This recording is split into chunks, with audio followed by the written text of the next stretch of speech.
The text message from my daughter Sarah was brief. Got married yesterday at City Hall. Small ceremony, just close friends. I was standing in my kitchen, phone in hand, when my son-in-law Derek walked in and added with a casual smile, "Yeah, we kept it intimate. Just the people who really matter." The people who really matter. For 4 years, I'd been covering their $650 monthly car payment. I'd furnished their entire apartment, every couch, every lamp, every dish. When their refrigerator was empty, I filled it. When they couldn't make ends meet, I became their safety net. Apparently, I didn't matter. The lavender dress hanging in my closet, $175, purchased specifically for what I thought would be my daughter's wedding, would never be worn. The $1,200 I'd saved as a wedding gift would never be given. At least, not to them. I'd rehearsed what I'd say at the reception, called my brother in Seattle to share the good news, spent a weekend deep cleaning my home, imagining a small celebration afterward. All of it worthless.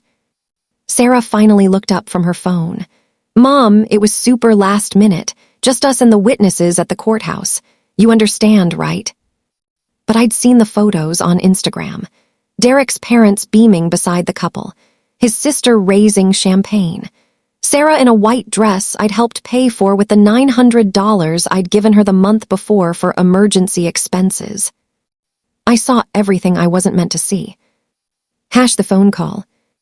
7 days later, Derek called. His voice had lost its casual confidence. "Margaret, the car payment is late. The finance company is threatening repossession. You forgot to send the money." 3 years of automatic transfers. 3 years of rearranging my budget to accommodate their needs. 3 years of eating simply so they could eat well.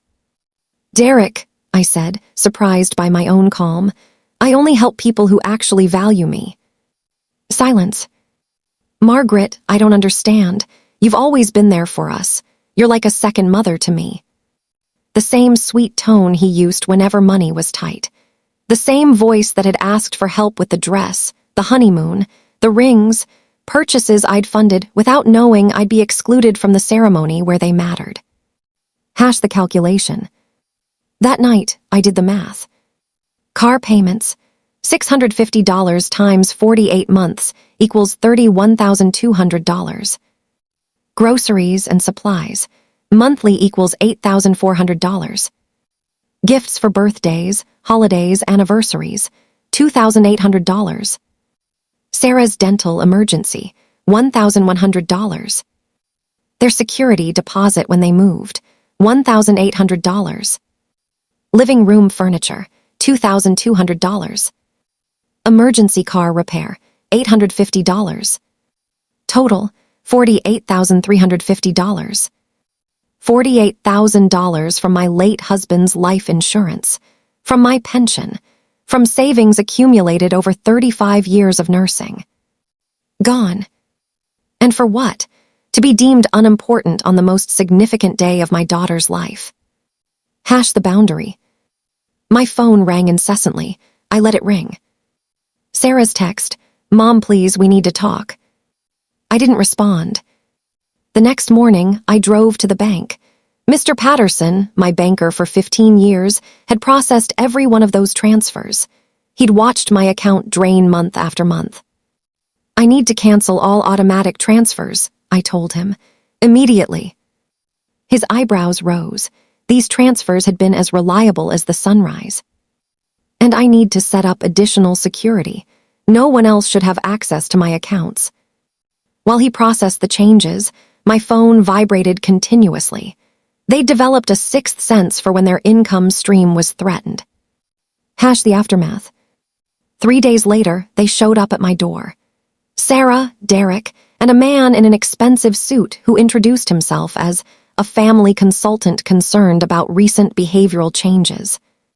They'd brought paperwork, forms about temporary financial management, and protecting assets during periods of stress. "You're overreacting, Mom," Sarah said. "We think the isolation since Dad died has affected your judgment." Isolation. I'd been too busy financing their lives to feel isolated. The consultant spoke in smooth, professional tones about cognitive decline, and protecting my interests. I collected every paper they'd spread across my dining table, my private documents, my bank statements, and held them against my chest. You will leave my home, now. Mom, we're trying to help. You're trying to declare me incompetent so you can access my money. I see exactly what this is. Derek's mask slipped. Everything you have will be ours eventually anyway. We're just trying to help manage it responsibly. There it was, the truth, naked and ugly. I pointed to the door. Get out, all of you. Hash the chain. I changed my locks, installed a security system, opened a new account at a different bank. And then I did something I hadn't done in years. I lived for myself. I took the watercolor class I'd postponed, joined a book club, volunteered at the community center, made friends with my neighbor, Patricia, who'd survived a similar situation with her own son. When Sarah and Derek threatened legal action, I hired an attorney. When they filed a competency suit, I underwent psychiatric evaluation, which I passed with flying colors. The judge dismissed their case in less than 30 minutes. Mrs. Thompson, he said, exercising your legal right to protect your assets from those who would exploit you is not evidence of incompetence. It's evidence of wisdom. 6 months later, I moved to a smaller condo downtown. I donated to organizations that help seniors escape financial abuse. I traveled to places I'd only read about. Sarah sent one email. I hope you're happy. We lost the car. I didn't respond. Patricia asked me once if I felt guilty. I feel free, I told her. And I did. Some people believe love means endless giving, even when nothing comes back. I learned that real love is reciprocal. It's respect. It's presence. It's showing up, not just when you need something, but when someone else needs you. I'm 73 now. My days are mine. My money is mine. My peace is mine. And I've never felt wealthier. What would you have done in this situation? Share your thoughts below.